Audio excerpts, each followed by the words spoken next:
no nos está diciendo el que reciba al presidente, al sacerdote, nada, el que recibe a un niño, dice. Entonces ya nos imaginamos, ¿no? Esa responsabilidad que tenemos como seguidores de Jesús, ¿no? No es,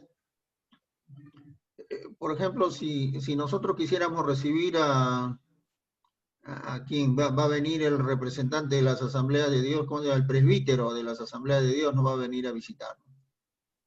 Entonces ya nosotros nos vamos a preocupar de como iglesia, ¿no?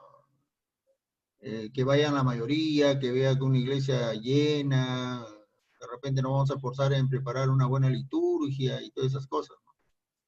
Una comitiva para su... Así es, para acompañarle, ¿no? recibirle, para ir a recogerle, todo, ¿no? Pero ¿qué pasaría si tú tienes Claro, que recibir a un niño? ¿Necesitarías hacer todos esos preparativos? como que uno no le toma mucha importancia, ¿no? No, al contrario, al niño tienes que recibirlo de la forma más simple. ¿Ves? No tienes que... O sea, nada, Eso es lo algo, que quiere, eso es lo que quiere transmitir, ¿no? Oye, dice, ustedes se preocupan mucho por la pompa, se preocupan por los primeros lugares. Yo lo que quiero es que reciban pues las cosas así de la forma más simple, ¿no? Que aprendan a servir a los demás, ¿no? Es algo que en este tiempo también es muy controversial, ¿no? La otra vez en la charla que hizo el pastor cuando estaba hablando de pentecostalismo antiguo y moderno, creo que era, decía que una de las características de los líderes en este tiempo es que se creen que son eh,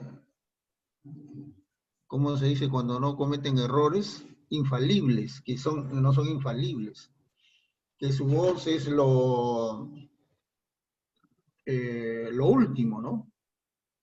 Y no es así, ¿no? El líder más importante de nuestras iglesias tiene que ser el primero en servir, ¿no? Yo me acuerdo que en una oportunidad escuché a Rosa María Palacios, la periodista, contando de que ella asiste a la iglesia del cura Eduardo Arens, del sacerdote. Creo María Milagrosa, creo que se llama una iglesia que queda en San Isidro. Y ella decía, ¿no? Que por ejemplo, el día de hoy, o el día domingo, el sacerdote les enseña lo que es el compartir, el ser solidarios, ¿no? Y luego del servicio, él los invita a ir, por ejemplo, dice, ya vamos a visitar a la iglesia en Pamplona, ¿no? Para que ellos sepan lo que es compartir, a ver cómo reaccionas tú frente a la necesidad de la gente. Tú de repente vives en San Isidro y tienes todas las facilidades, las comodidades, pero vámonos a Pamplona, vamos a ver cómo vive la gente en Pamplona, vamos a ver a los hermanos, a la iglesia en Pamplona. Y eso es lo importante, ¿no? Del evangelio, ¿no? No es tanto una estructura jerárquica en lo que los líderes se adueñan, ¿no? Y es una de las cosas que en este tiempo ha trascendido a la iglesia, ¿no? La iglesia en este tiempo hay muchos líderes, muchos pastores que tienen esa característica, ¿no? Creen de que ellos como líderes son infalibles, son como el Papa, ellos se creen como el Papa, ¿no? De que las cosas que ellos dicen es la última palabra y se debe obedecer a ciegas, ¿no? Y también es una característica que la iglesia muchas veces se ha acostumbrado a dar el amén, no es una iglesia que lea la palabra de Dios, que marque la diferencia sirviendo a otros, ¿no? Y todas esas cosas nos han hecho tener una iglesia como la que tenemos ahora en ese tiempo, ¿no? ¿Algo más que quisieran decir al respecto, hermanos? Un ratito, un ratito. David. Sí, sí, hermano. Ya, mire, me parece que Jesús da honor al niño por su inocencia pura. Me parece que él da preferencia al niño, o sea, enarbola al niño como por más inocente que sea, y es una escuela que deja, ¿no? Que al niño hay que darle preferencia antes que todo, por lo que es completamente inocente. Y dice, pues, el que reciba en mi nombre a uno de estos niños me recibe a mí, ¿no? Y el que me recibe a mí, recibe al que me envió. O sea, le da honor a Dios, no solamente a él se enarbola, sino a Dios mismo, le dice al que me envió. Por eso él toma al niño en sus brazos y le dice que recibe a un niño en mi nombre, ¿no? Antes que todas las cosas, todas las ocurrencias que hagan, los niños se les debería dar la mayor preferencia a cualquier cosa, ¿no? Es el trabajo que debe dar la iglesia también, que es fundamental, darle la preparación al niño, enseñarle, ¿no? Enseñarle, educarlo, cosa que cuando tenga su edad, tenga ya conceptos, ¿no? De lo que es la vida, la política y el estudio bíblico, que a veces nosotros como, ¿no? En nuestro caso, en el mío más que todo, hemos tenido poco, ¿no? No hemos sabido leer la Biblia, no nos daban el concepto bíblico, solamente escuchar la misa, 1 hora y ya está, salimos todos, cada domingo en la misa, como decía la canción, y después a divertirse, sin conceptos de preparación, sin leer, sin saber, ¿no? Ese era de niño. Yo he sido así de niño y así me han criado. Entonces, no hemos tenido conceptos. Algunos han tenido suerte, ¿no? Preparación de casa, han tenido suerte, pero el que no tiene, se queda sin nada. Entonces, Jesús en ese caso, el que recibe a un niño, le da mayor preferencia que a todo. Por eso, a ellos que están peleando, ¿no? Que están peleando el puesto, que quiere ser el mayor, quién es el menor, y él le dice que el primero será el último. Enseña la ubicación humana ahí y que el concepto es primero el niño, después todo lo de nosotros. Ese concepto tengo, David. Claro, sí está bien. El contexto es de que los discípulos estaban discutiendo quién iba a ser el primero, ¿no? Y Jesús, en cierta manera, se trae abajo el concepto de lo que era ser el primero, ¿no? Ellos pensaban ser primero como lo piensa el mundo, ¿no? Pero dentro del reino de Dios, ser primero no significa, pues, el que tiene más autoridad, el que está más cerca del líder, ¿no? Ser primero significa tener la simplicidad de un niño, ¿no? Eso es lo que nos trata de decir Jesús, ¿no? Entonces, si nosotros como adultos quisiéramos tratar con un niño, tenemos que llegar a ese nivel de niño, ¿no? No podemos ir al niño con complicaciones de adultos. Tenemos que hacernos niños nosotros para poder llegar a los niños. Por ejemplo, lo que han enseñado a niños, ¿cómo hacemos para poderles hacer entender a los niños, ¿no? Por decir, cuando le relatamos la historia de la Biblia, nosotros mismos teníamos que hacernos, buscar la forma de ilustrarlas para que los niños puedan entenderlo, ¿no? Así de simple, ¿no? Tenemos que bajar al nivel del niño para que el niño nos pueda entender, ¿no? Eso era lo que Jesús quería transmitirnos, ¿no? Dice, oiga, ustedes bájense de su nube Ustedes se creen adultos, no, bajen a la simplicidad de un niño, así como usted lo decía, ¿no? Ser como un niño. Entonces, para tratar como un niño y llegar a un niño, tenemos que ser como un niño. ¿Ve? Entonces, siendo un niño, pues no ve las cosas tan complicadas, no tiene intereses, no tiene proyecciones que lo hagan un tanto egoísta, ¿no? De niño, el niño ve las cosas muy simples, ¿no? Y eso es lo que Jesús trataba de que nosotros lo aprendiéramos, ¿no? Como discípulos de Jesús, esa debe ser una de las principales características que debemos tener, ¿no? Ser los que llamados a servir, no a buscar que nos sirvan, sino a servir a los demás. De esa manera nosotros nos ganamos pues el primer lugar. ¿Quién es el primero en la iglesia? El que sirve a los demás. ¿Algo que quisieran añadir o continuamos? Yo creo que todo está bien claro, ¿no? En realidad también habíamos escuchado antes al pastor hablar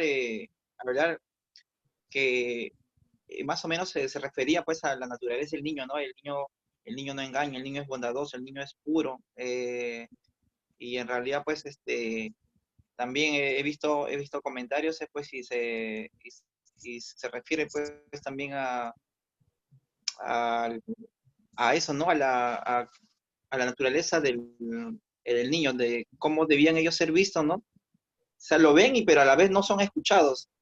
Y eso es algo que, wow, tenemos que servir pues a las personas y sin mirar, ¿no? Sin que se pueda ver que hay un adulto o un niño, ¿no? O sea, en realidad como cuando hablamos al comienzo, ¿no? Que no se sienta esa preferencia, pues, que no sea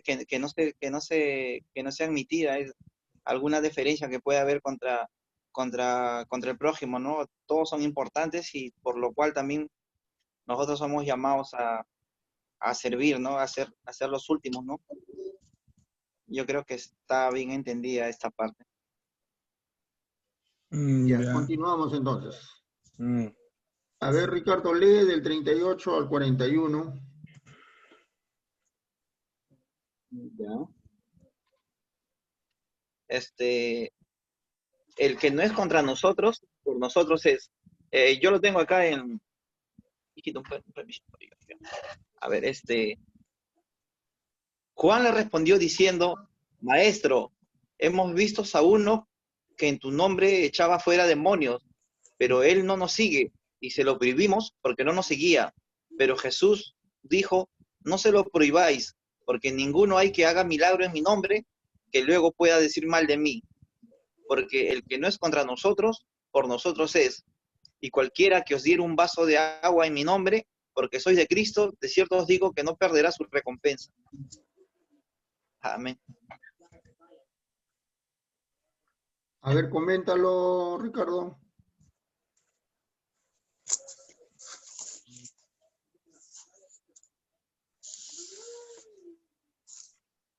Acá yo me imagino pues que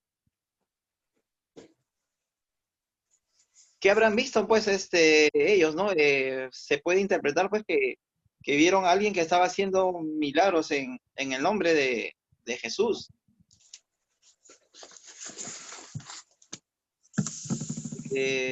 No lo tengo muy en claro esa parte, pero está diciendo pues de que a ver.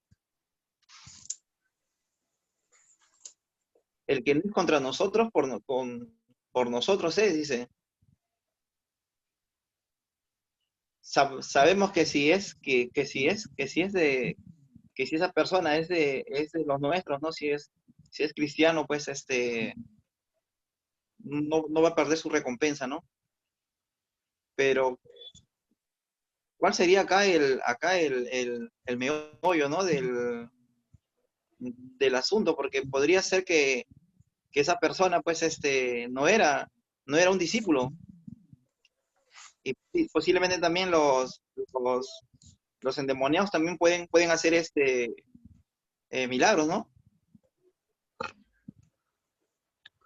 Y es Yo, por yo eso te que Jesús pregunto, dice, pues, yo te pregunto, ¿los testigos de Jehová son con nosotros o sí, contra nosotros?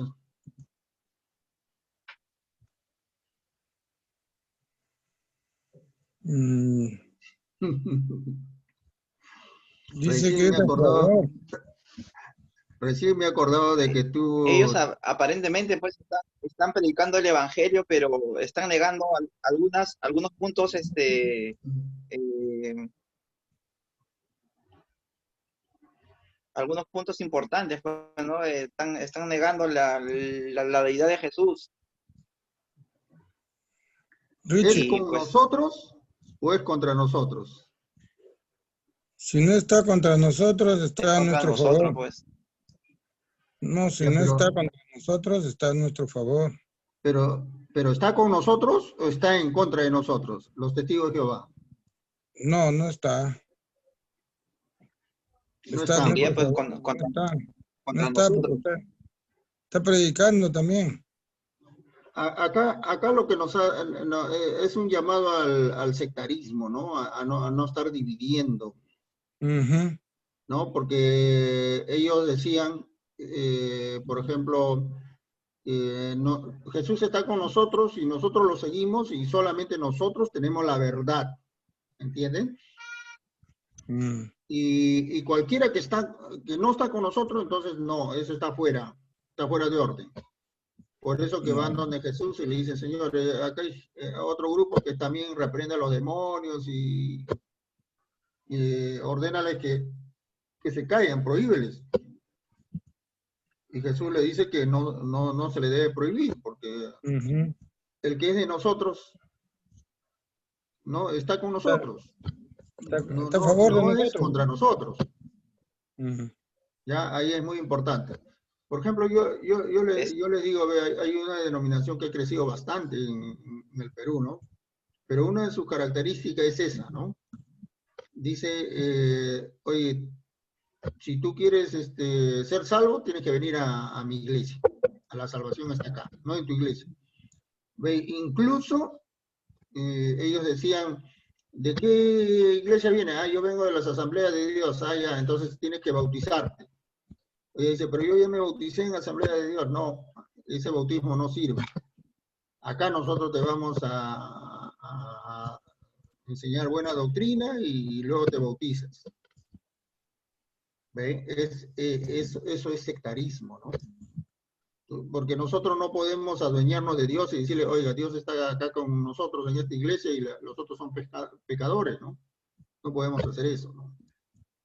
Un tanto de eso es lo que se nos está enseñando acá, ¿no? Debemos saber conocer a quienes están con nosotros y quienes no están con nosotros. Y eso es muy, muy importante, porque si no, de repente pues estamos, eh, confraternizando con quienes no debemos, ¿no? con el enemigo. De repente estamos haciendo un culto Este, con los hermano testigos de Dick, Jehová. Sí, sí, te escucho. Se fue. este, y pues cuando ocurre eso, pues ellos en realidad no sabían de dónde venían, ¿no? Porque, como le dije, ¿no? Pudo haber sido un endemoniado, como también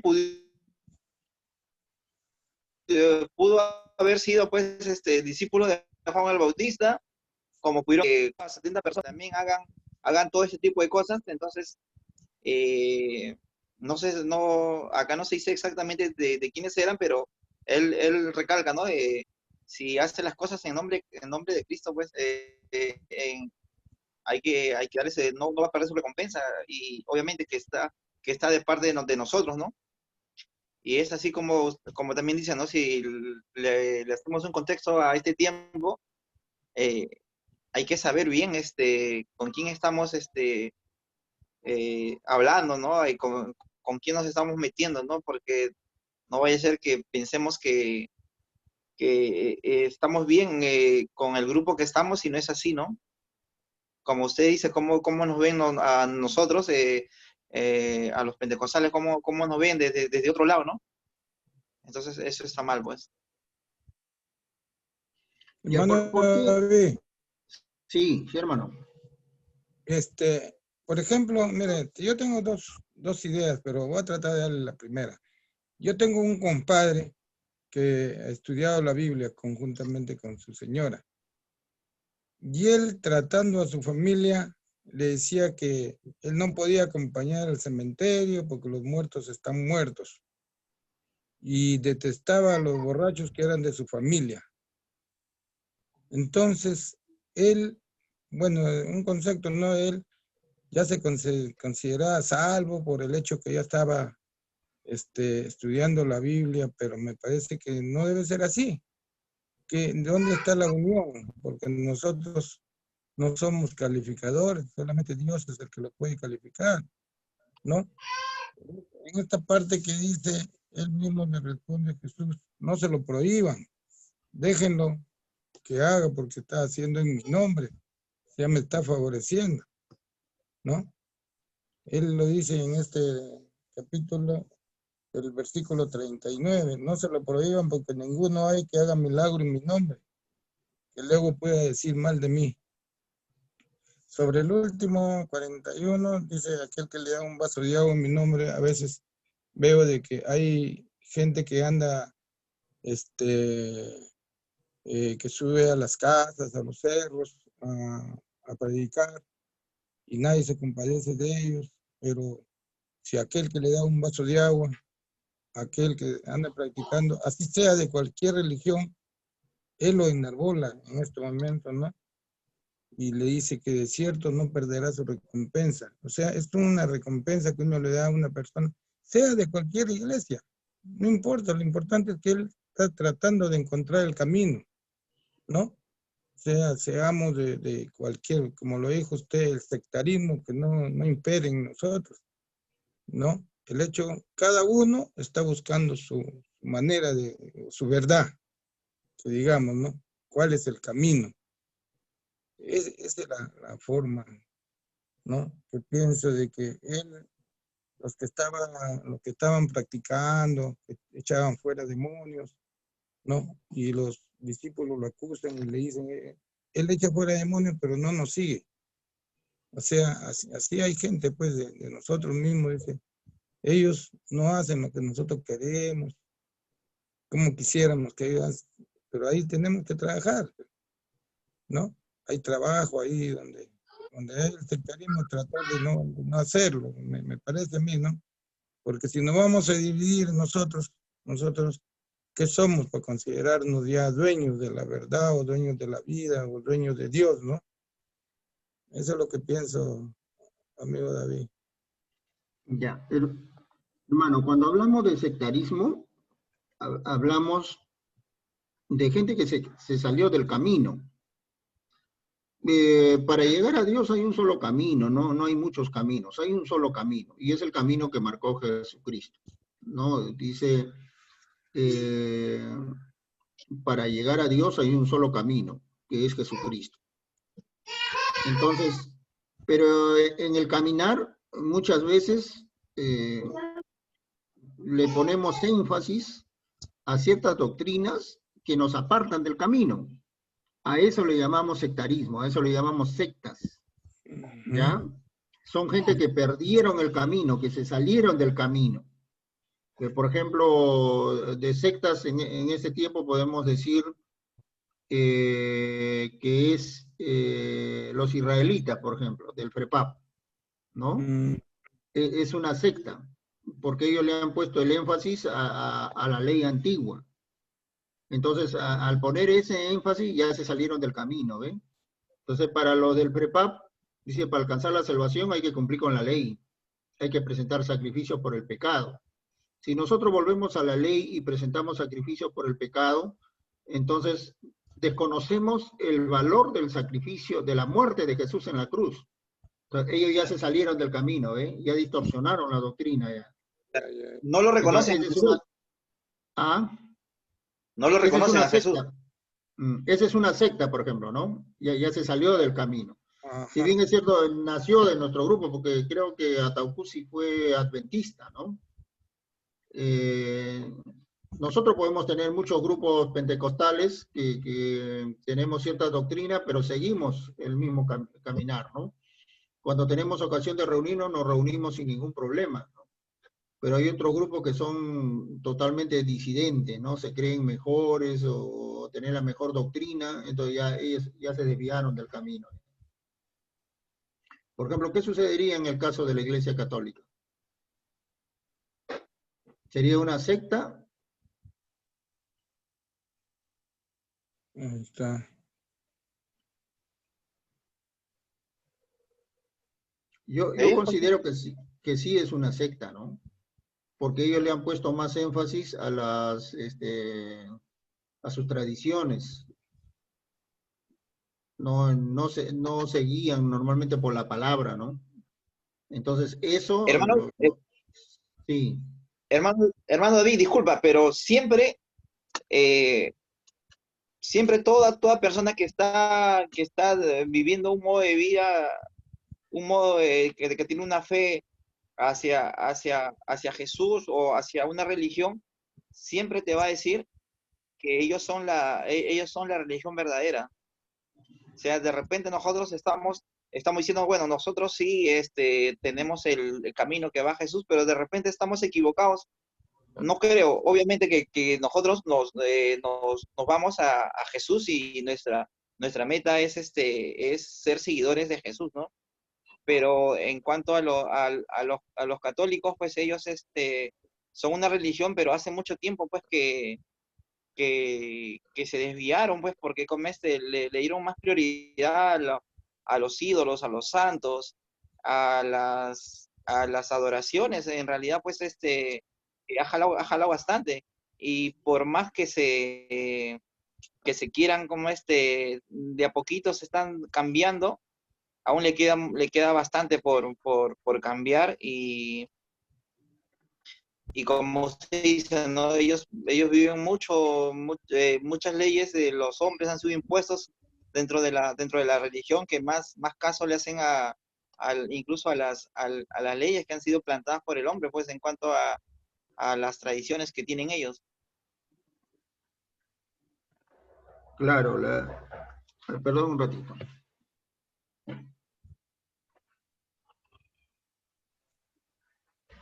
Hermano Víctor, ¿qué piensa? Richie,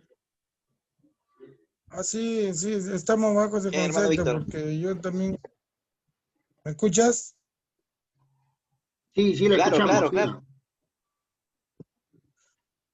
Ya, sí, estaba preguntando, Richie, te estaba preguntando, David.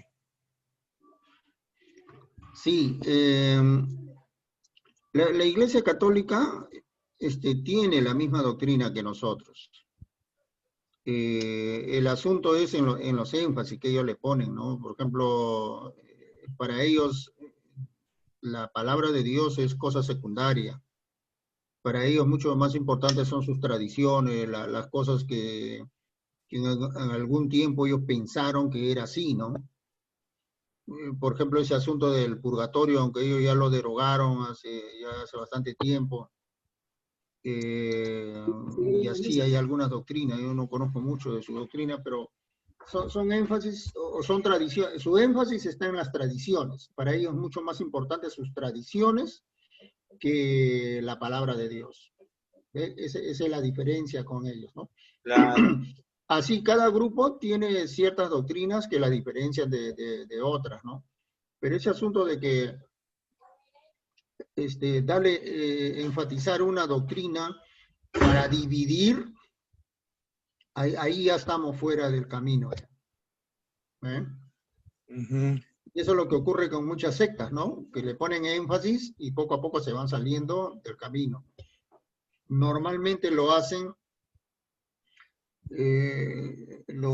son problemas de hombres, ¿no? Le ponen los énfasis para ellos salirse. Creo que eso fue el problema de Ataucusi, ¿no? Él llegó un momento que quiso hacer su propia denominación, su propia iglesia, y es ahí cuando aparece con sus doctrinas, ¿no? A enfatizar estas doctrinas del Antiguo Testamento, de la ley y esas cosas, y ya no tenía lugar dentro de los adventistas y se salió y formó su propia denominación, ¿no? Dentro de los pentecostales también es una característica eso, ¿no? Ya hace mucho tiempo muchos líderes han creído necesario formar sus propias organizaciones, de tal manera que de los pentecostales nos hemos atomizado, ¿no? Hay muchos grupos libres que siguen la misma doctrina que nosotros, ¿no? Pero no se sujetan a una denominación, a una... Mientras ellos estén dentro de la doctrina correcta, no hay ningún problema, ¿no? Pero ahí el problema se presenta cuando ellos, ese líder, cuando ve que comienza a perder autoridad o que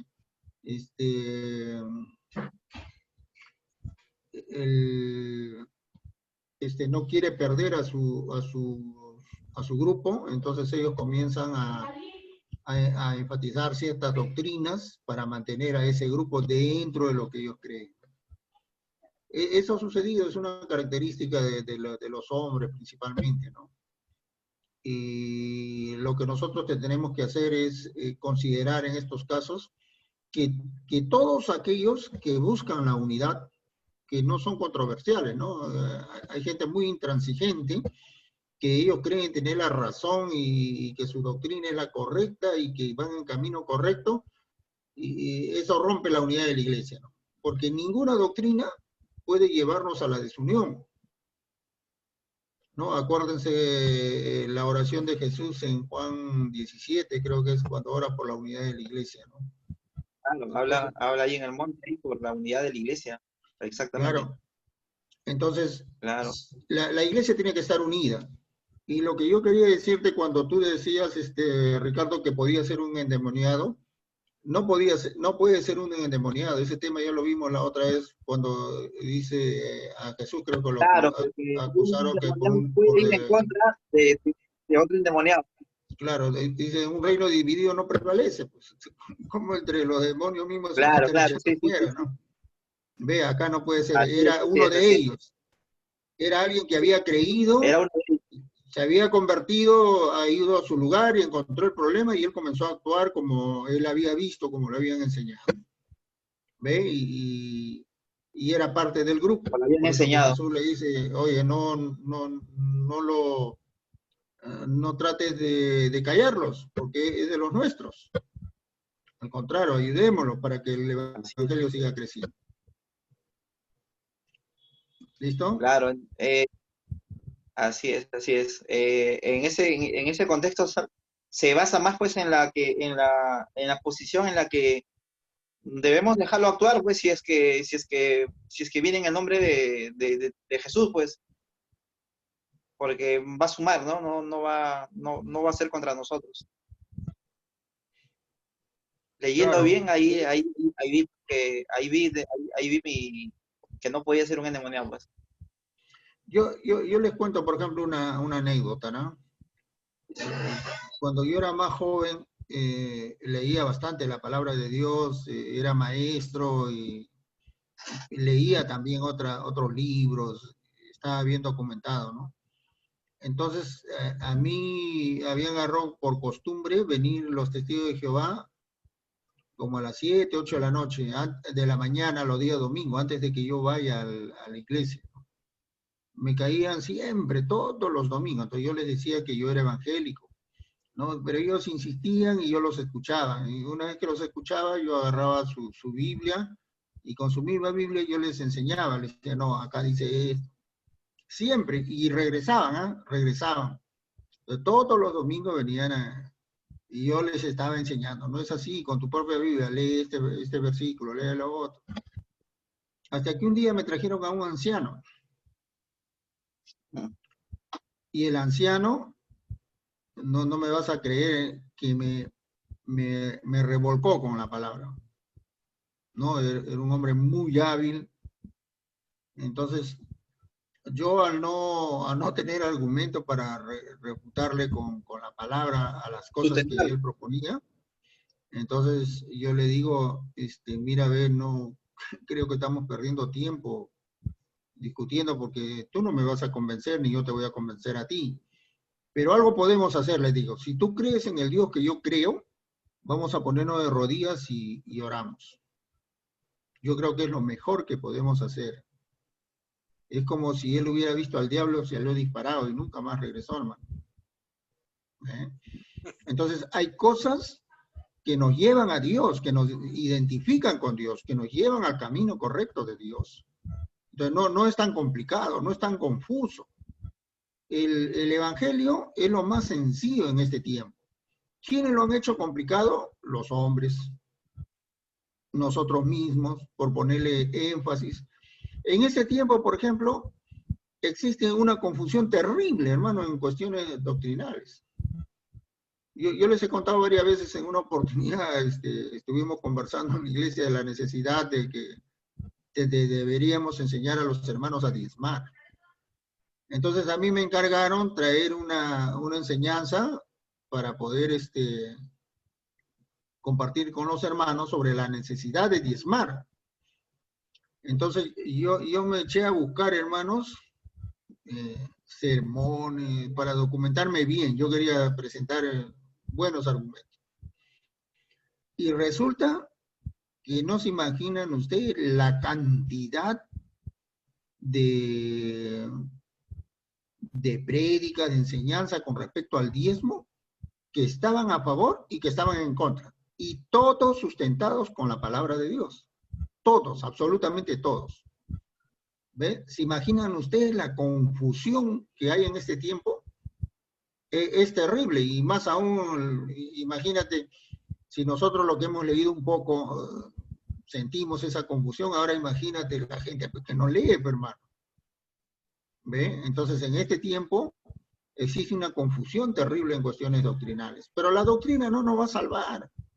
La doctrina no salva a nadie, hermano. A veces la doctrina lo que hace es más confundir. Por eso que un profesor de Biblia que yo tuve nos decía que lo primero que deberíamos hacer nosotros antes de leer cualquier otro libro, no deberíamos leer la Biblia. ¿No? Si alguno de nosotros quiere estudiar, por decir, teología, quieres enseñar discipulado, quieres ser un buen diácono, ¿qué es lo primero que tienes que hacer? No vas a buscar un manual de diácono, no vas a buscar un manual de discipulado. Lo primero que tienes que hacer es leer la Biblia, ¿entiendes? Entonces tú lees la Biblia y después léete cualquier manual. Léete un manual de discipulado, léete un manual de diaconía y todo lo que quieras.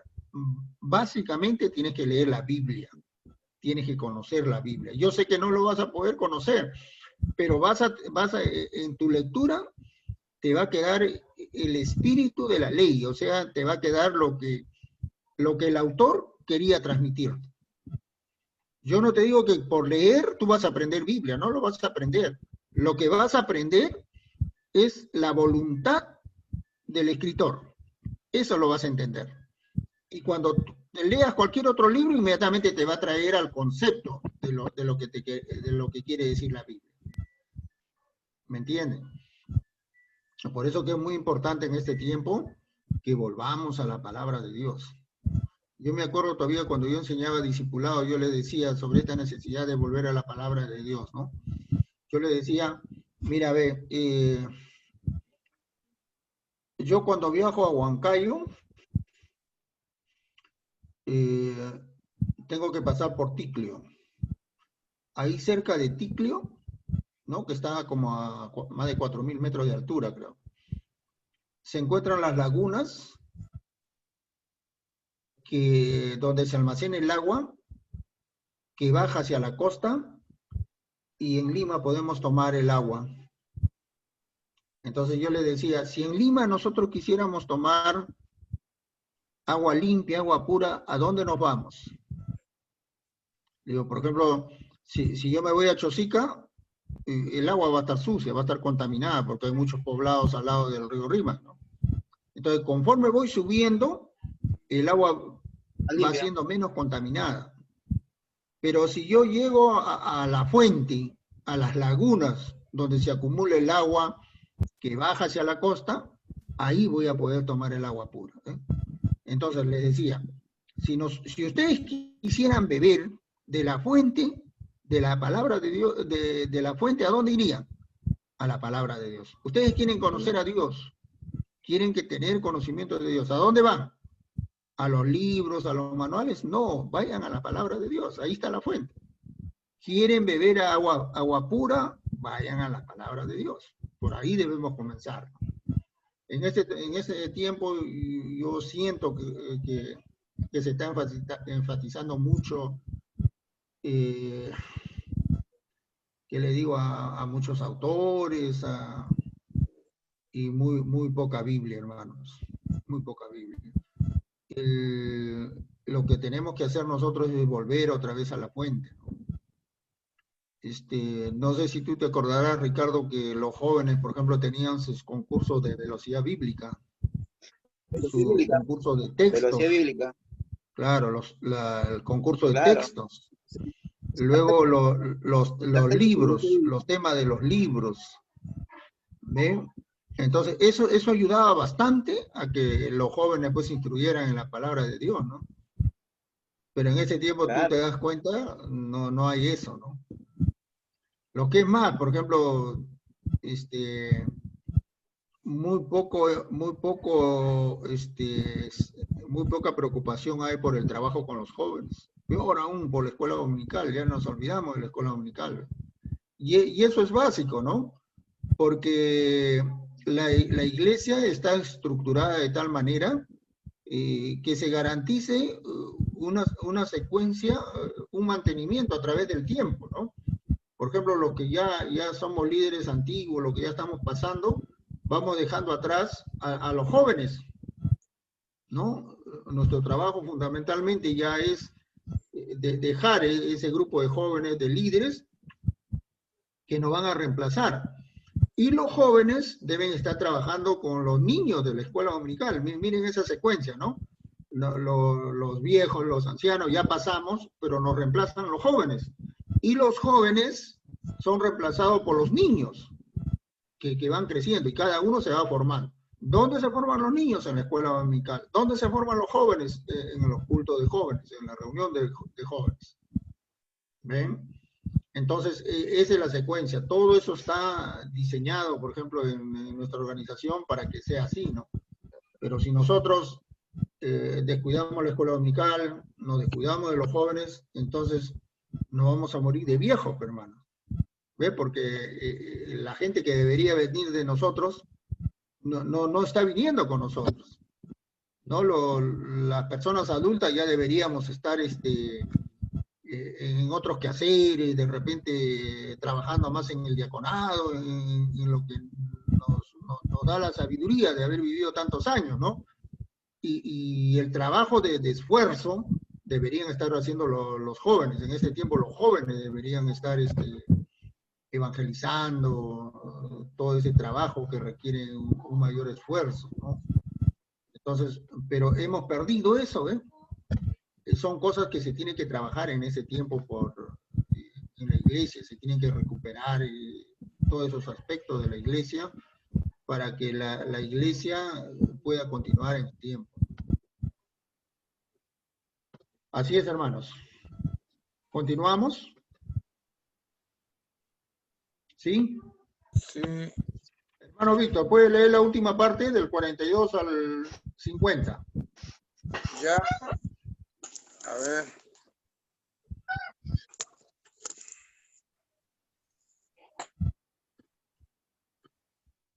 Dice así, ¿me escucha? Sí, sí. Y a cualquiera que haga tropezar, Sí, sí. ahí es, ¿no? Y a Sí. cualquiera que haga tropezar a uno de estos pequeñitos que creen en mí, mejor le fuera que se le atase una piedra de molino al cuello y que fuera echado al mar. Y si tu mano te hiciera tropezar, córtala.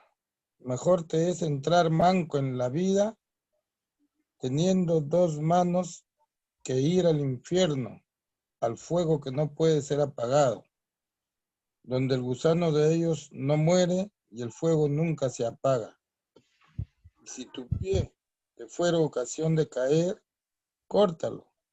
Mejor te es entrar cojo en la vida, que teniendo dos pies, y ser echado al infierno, al fuego que no puede ser apagado, donde el gusano de ellos no muere y el fuego nunca se apaga.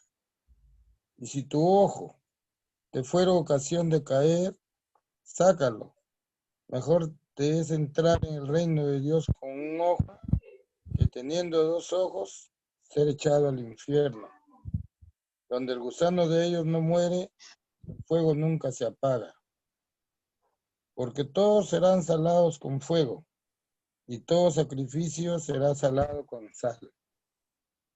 Buena es la sal, pero si la sal se vuelve insípida, ¿con qué la sazonaréis? Tened sal en vosotros mismos, y tened paz los unos con los otros.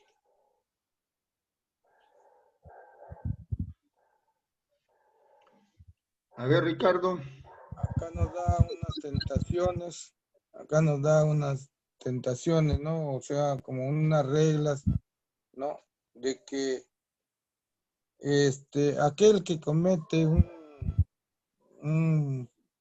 una cosa mala contra un niño, le aconseja mejor que le fueras atado una piedra de molino al cuello y que fuera echado al mar. Aquel que ofenda a un niño, que lo ultraje, que lo maltrate, ¿no? Eso le molesta mucho al Señor.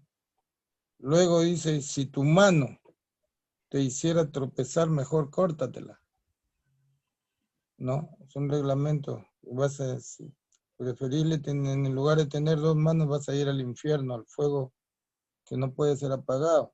Si tu pie también te fuera ocasión de caer, mejor córtatelo. Igual manera también, si tu ojo tuviera ocasión de caer, sácatelo. Mejor es entrar en el reino de Dios con un ojo que teniendo dos ojos. O sea, les da unas advertencias de las tentaciones como humanos que podemos tener. Y esos son reglamentos bíblicos que están aquí escritos, donde da como ejemplo al final, todos serán salados con fuego, y todo sacrificio será salado con sal. O sea, si la sal es buena, si se vuelve insípida, ¿con qué la sazonan? Dice al final, ¿con qué la sazonan? Mejor tener sal en vosotros mismos, ¿no? Y tener paz los unos con los otros. O sea, que seamos como la sal, ¿no? Buena. Eso es lo que entiendo. El último. Ya, miren hermanos, cuando se refiere a pequeñitos, no se refiere tanto a niños. Yo les pongo un ejemplo para más o menos A ilustrarle, ¿no? los párvulos. No, no se refiere a ellos. Lo que se refiere, le voy a poner un ejemplo más o menos para darme a entender. Vamos a suponer yo como diácono,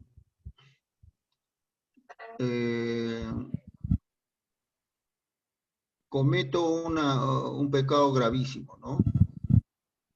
Como diácono, siendo líder en la iglesia, diácono en la iglesia, comete un pecado muy visible y de muy mal testimonio. ¿Qué va a ocurrir con los jóvenes de la iglesia? De repente algunos de ellos, pues, veían en mí un ejemplo a seguir, veían que Dios en cierta manera utilizaba mi vida, ¿no? ¿Qué va a suceder con ellos con mi mal ejemplo? A eso se refiere, ¿no? Dice, cualquiera que haga tropezar a uno de estos pequeños. Es el mal testimonio que muchas veces los líderes damos a los que recién se están formando en la palabra de Dios. ¿Ve? Y muchas veces esas cosas marcan la vida de aquellos que se están iniciando en el Evangelio, ¿no? Por eso dice claramente, hay de aquellos, ¿no?, que hagan a tropezar a estos pequeñitos, ¿no? A eso se refiere principalmente, ¿no? Y el otro tema es el tema del infierno, ¿no? Definitivamente, el infierno existe, ¿no? Si nosotros creemos en un Dios justo, debemos creer que también existe un juicio. Y también existe una condenación para aquellos que han pecado, ¿no? Acá ilustra de que hay un infierno, un lugar de tormento, en el cual van a ir aquellos que, en este caso dice, hagan tropezar a estos pequeños. A ver, Ricardo, ¿qué dices tú? Claro, lo primero, concuerdo contigo, ¿no? No solamente al líder, ¿no? Sino todo aquel que ya tiene sus años en el Evangelio y es causa de tropiezo, pues, hacia un hermano nuevo, ¿no? O que se está iniciando, que ya tiene, tiene un tiempo y en el caso de un líder, ¿no? Que hace que su actitud pueda hacer tropezar al que se inicia, ¿no? O al joven, ¿no? Debemos de tener mucho cuidado, ¿no? Habla de una metáfora, ¿no? Que mejor es que se cuelgue, ¿no? Una rueda de molino antes de pensar en hacer caer, ¿no? A la otra persona con su actitud o con sus acciones, ¿no?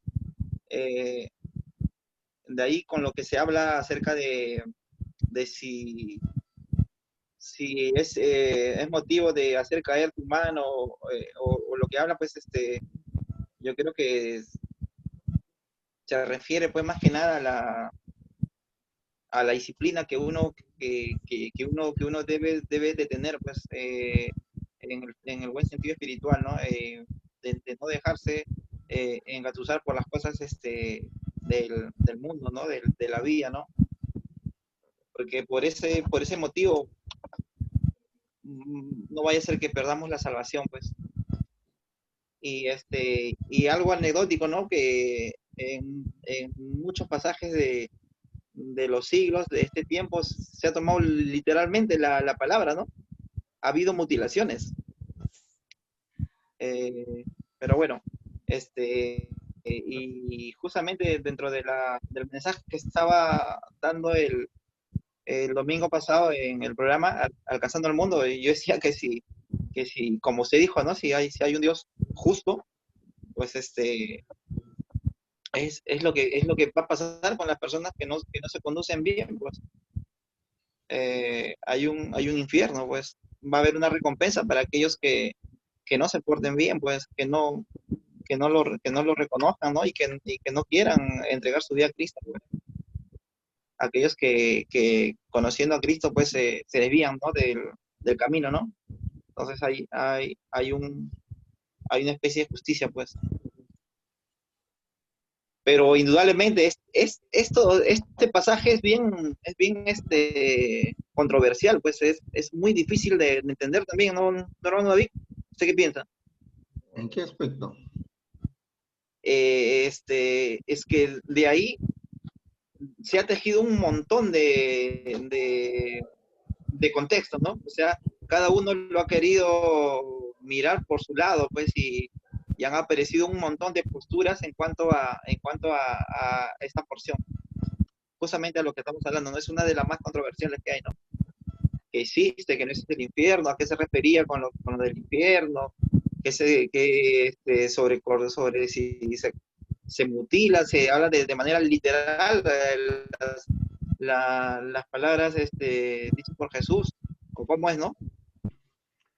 El tema de la mutilación es algo metafórico, no es algo ¿no? La advertencia está hecha, ¿no? Y, oye, si tú quieres conservar tu salvación, mejor córtate la mano, ¿no? Hay una enseñanza en la cual, no sé si tú te acuerdas que a Jesús le dijeron, Señor, la ley dice que cuando alguien muere sin haber dejado descendencia, un hombre casado muere sin haber dejado descendencia, el hermano que le sigue debe tomar a la mujer y levantar descendencia a su hermano. ¿Te acuerdas de ese pasaje? Claro. ¿No? Entonces hubo un caso en el cual pues se murió el marido y el siguiente hermano 17. la tomó y así fueron varios hermanos. Y al final le preguntan, y, Señor, y cuando estemos arriba en el reino de los cielos, ¿de cuál de ellas, de cuál de ellos, de cuáles de los hermanos Ah, va a ser su esposa, su mujer? ¿Qué le dijo Jesús? Hierras, ¿no? Porque en el cielo no existirán esas cosas, ¿no? Serán como ángeles, ¿no? O sea, allá no va a haber, no, dando a entender de que no iba a haber vida sexual, ¿no? Entonces, lo mismo sucede en este aspecto, es algo metafórico, ¿no? No es que vamos a ir allá mancos, cojos, ciegos, no.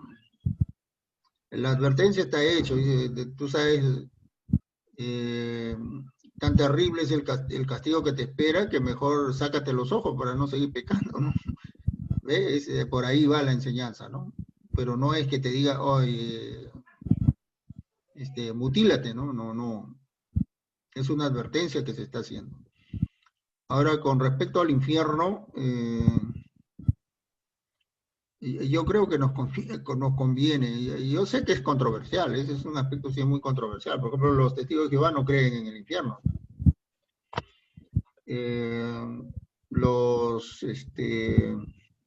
Los católicos los avisaban pensando en el purgatorio, ¿no?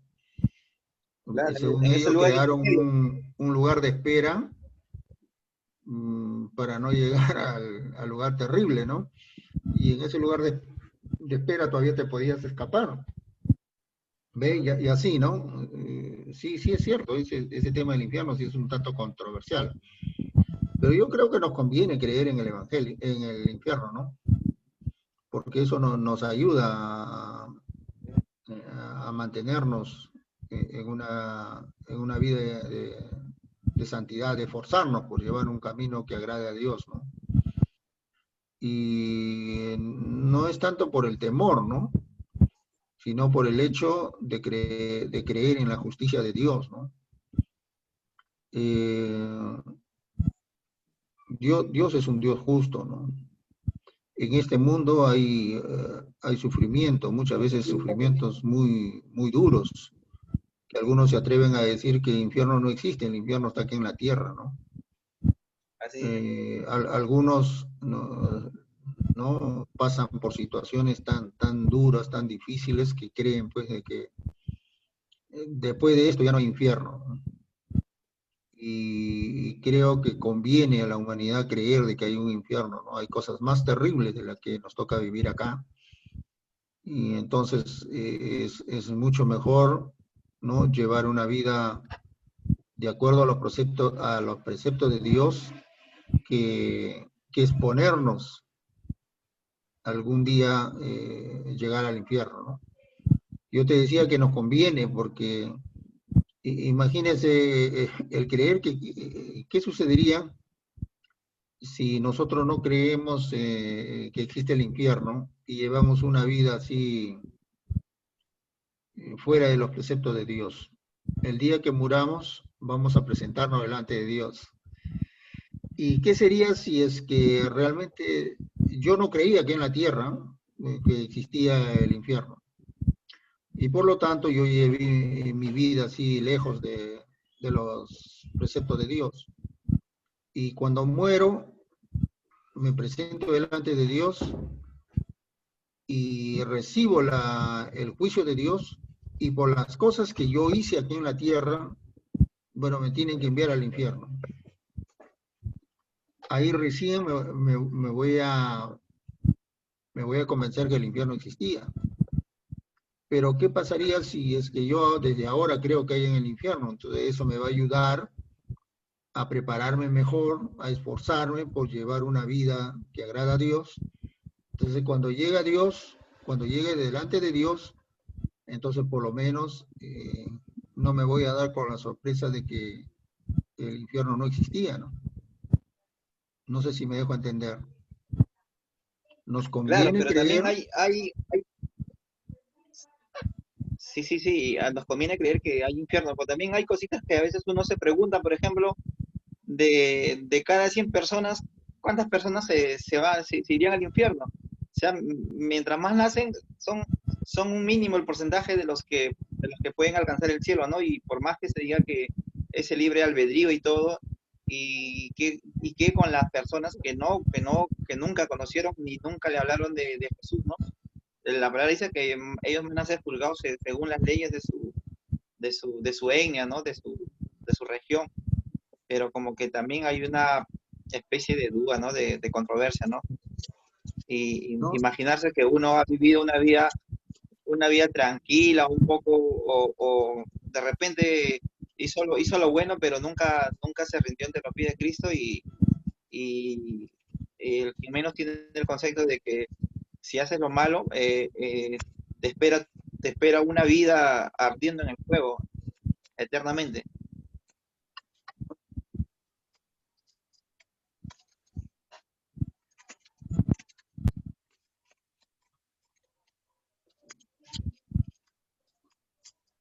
Quisiera comentar algo, hermano Víctor.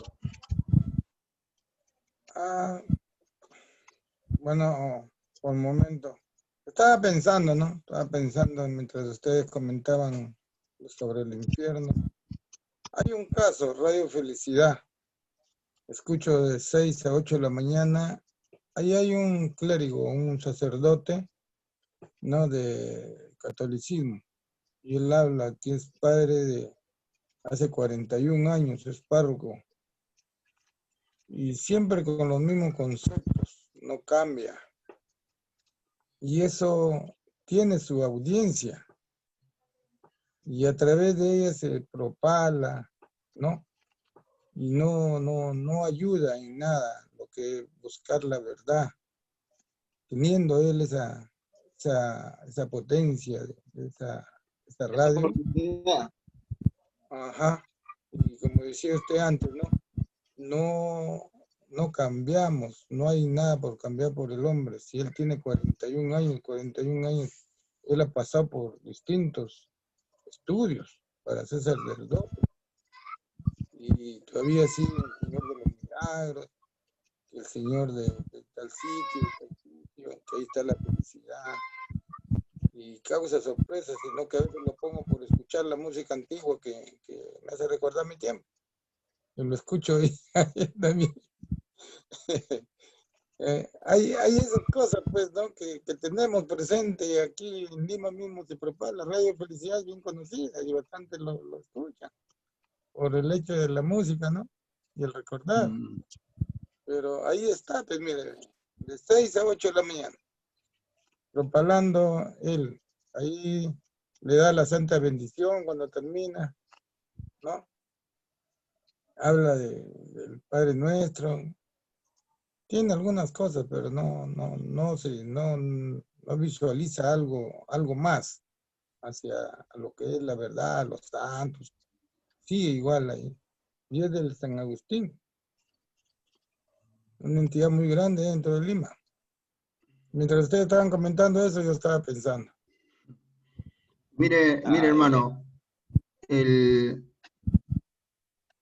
cuando hablamos del Evangelio, debemos diferenciarlo de lo que es una religión, ¿no? La religión es el hombre tratando de entender a Dios. O sea, la religión se proyecta desde acá, desde la tierra, desde el hombre se proyecta hacia lo alto, hacia Dios, tratando de encontrar a Dios, de entender a Dios. Eso es religión, ¿ya? El Evangelio no. El Evangelio es totalmente diferente. Es Dios Mire, el Evangelio viene de arriba, Dios revelándose al hombre a través de Jesucristo. Esa es la diferencia. Otra diferencia, la religión, como nace del hombre, el hombre hace toda la estructura religiosa. Entonces, si yo hoy día quiero, por ejemplo, yo creo que Dios, eso es lo que sucede con los católicos, ¿no? Dios es una persona muy, muy lejana y a veces es muy, muy estricta. Entonces, ¿para qué llegarme a Dios directamente? Mejor le saco la vuelta y me voy por María, su madre, ¿no? Para que ella interceda a través de él. Pero si usted se da cuenta, es el hombre ideando esas cosas. ¿Entiende? Dice, no, pero la mamá de repente está muy ocupada, muchas peticiones, entonces me voy mejor por la Sarita Colonia, me voy por San Juan Tadeo, me voy por la Virgencita de Chumay, de Chivay, ¿no? Esa es religión, ¿no? El hombre tratando de entender a Dios, de acercarse a Dios a su manera. Pero el Evangelio no es eso. El Evangelio es Dios revelándose al hombre, diciéndole al hombre, ¿no? Mira, hay un camino en el cual tú puedes vivir en santidad. Cuando yo te he creado para que tú gobiernes las cosas, no para que las cosas te gobiernen a ti. Entonces tú tienes que llevar una vida que agrada a Dios, a tu creador. ¿Ves? Eso es el Evangelio, es una forma de vida. En el Evangelio el hombre no puede manipularlo. En el Evangelio no puede ser manipulado por el hombre, porque ha sido revelado por Dios, es una verdad, así, es algo que no se puede discutir ni se puede cambiar, aunque el hombre en este tiempo trata de entenderlo. Pero el Evangelio es totalmente sencillo, de tal manera que cualquiera lo puede entender, cualquiera lo puede comprender. No necesitamos intérpretes.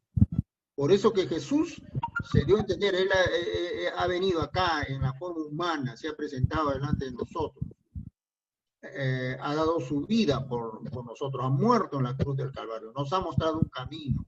¿Ve? Esa es la diferencia entre el Evangelio y religión. Entonces muchas veces confundimos lo que es el Evangelio y religión. Algunos asumimos de que el Evangelio es una religión más, y no es así. Eso es lo que tenemos que saber diferenciar. Básicamente es eso, religión, el hombre proyectándose hacia arriba, tratando de entender a Dios. Por ejemplo, los incas, ¿no? Ellos trataban de entender a Dios, al Ser Supremo, conocerlo. Vieron al sol brillar arriba y dijeron, no, Él es nuestro Dios. ¿Ve?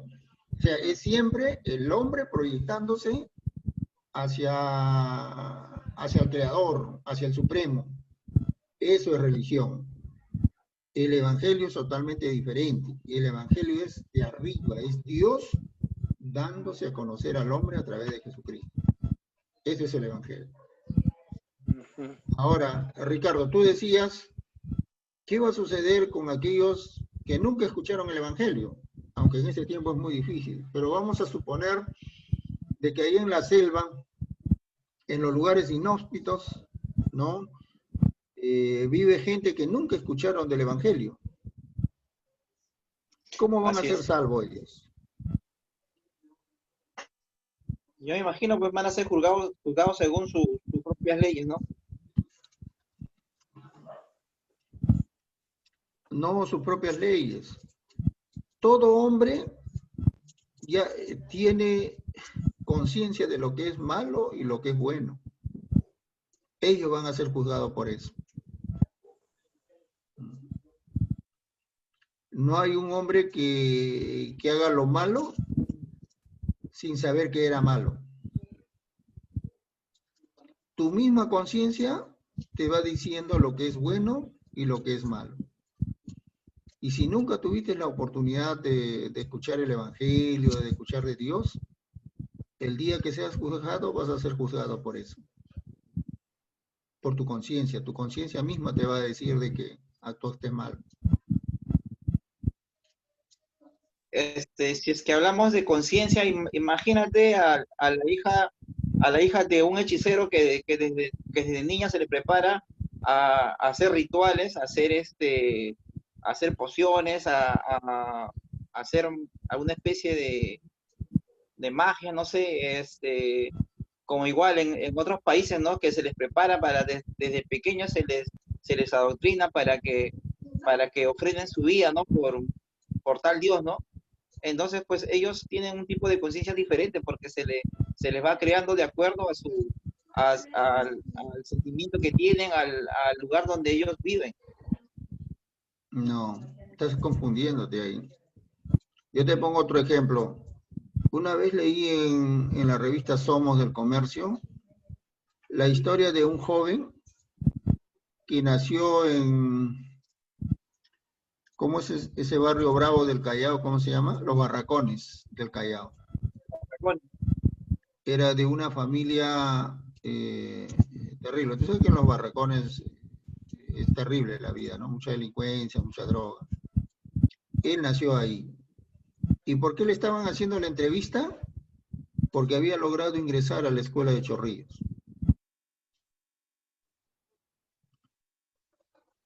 ¿Entiendes lo que te quiero decir? claro, La vida de sus padres, de su entorno, no condicionó su voluntad de ser el hombre que debería ser. Eso es la conciencia. igualmente el quien Llega un momento en que cada uno sí, decide su camino, un caso porque si no...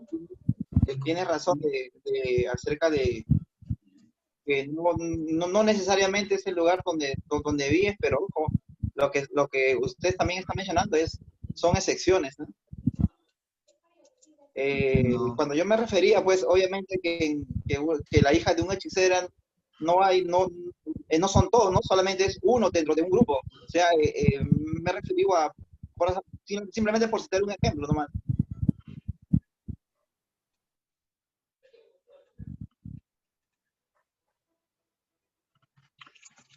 Siempre mira, ve, ¿qué sucedería si nosotros pudiéramos ser condicionados? Vamos a suponer que en nuestra iglesia, ya de un momento a otro apareció un líder como Taucusi. Y muchos le creímos y le seguimos. Y nos presentamos delante de Dios y Dios le dice a Taucusi, te equivocaste, ¿no? Ese no era el camino. Así que regrésate nomás. Y luego nos toca presentarnos a nosotros. ¿Qué le vamos a decir nosotros? No, señor, Ataucusi se levantó y nosotros lo hemos seguido. ¿Por eso no vamos a ser responsables? Y nosotros le creímos. Ajá. Pues volvemos a lo mismo que te decía, ¿no? Si nosotros le seguimos, le creímos, es porque no leemos a la palabra que Dios ha revelado para que todo el mundo lo pueda leer y lo pueda entender. Es responsabilidad de nosotros. El día que nos presentemos delante de Dios, vamos a juzgar porque nosotros hemos tenido la capacidad de asumir nuestros actos con responsabilidad.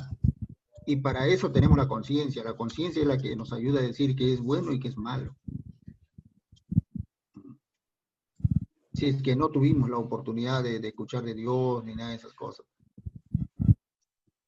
Si no, todo el mundo se justificaría delante de Dios, pues no fui yo. Te cuento una anécdota ya para acabar. En una oportunidad dice que en un seminario estaban ayunando los seminaristas, ¿no? Y había un seminarista que se moría de hambre, pues. Entonces fue al gallinero y se robó un huevo. Y en el comedor se consiguió una cuchara y se fue al altar. Y en el altar estaba tratando de cocinar el huevo en la cuchara. Hasta que lo pesca pues el superior, ¿no?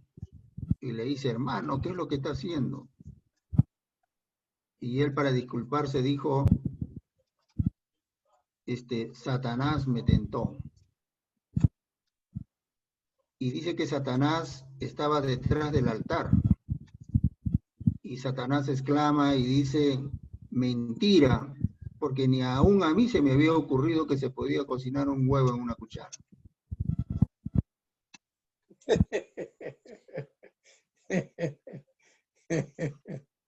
¿Entiendes? ¿Entiendes? Cada uno, hermano, es responsable de sus actos. Porque si no, pues, cada uno se justificaría a su manera delante de Dios. Pero bueno, le echamos la culpa a Satanás. No, Señor, no fui yo, fue Satanás. No voy a hacer que en el cielo pues le tratemos de echar la culpa a Satanás y Dios no, y Satanás no hable y diga mentira, porque ni a mí se me había ocurrido, ¿no? No es eso. Hay una corriente del pensamiento humano que se ha adueñado del mundo. Es una corriente muy fuerte que predomina en la enseñanza, en todas esas cosas. Es esto que todo lo justifica. Me acuerdo qué nombre le dan. Ya, y hay muchos filósofos, muchos pensadores que han sido influenciados por eso, y todo su pensamiento se orienta a eso, ¿no? Todo es relativo, el relativismo. Todo es relativo, dice, ¿no? No hay nada que sea así cierto, no hay nada que pueda ser así puro, ¿no? Todo es relativo, dice. Entonces tengamos mucho cuidado en eso, hermanos, ¿no? No podemos estar justificando cosas, ¿no? Así es, hermanos. ¿Algo más? Nada más. Nada más. Muchas gracias, pues, hermano. Ya el próximo miércoles nos estaremos viendo. Ricardo, el domingo sí tenemos que ir a ver qué hacemos en la iglesia, ¿ya? Hermano, nos estamos poniendo en contacto para ver a domingo a las 8, me imagino. Que por favor ¿No hablaste hagan con Jason? recordar Sí, a ¿no todos para poder estar, pues. ¿No hablaste con Jason? No, me olvidé, de verdad. Ya A voy ver, trata a... de contactarte, a ver si está libre, a ver, de repente no puede hacer algún cacholito en la iglesia. ¿Ya? Ok.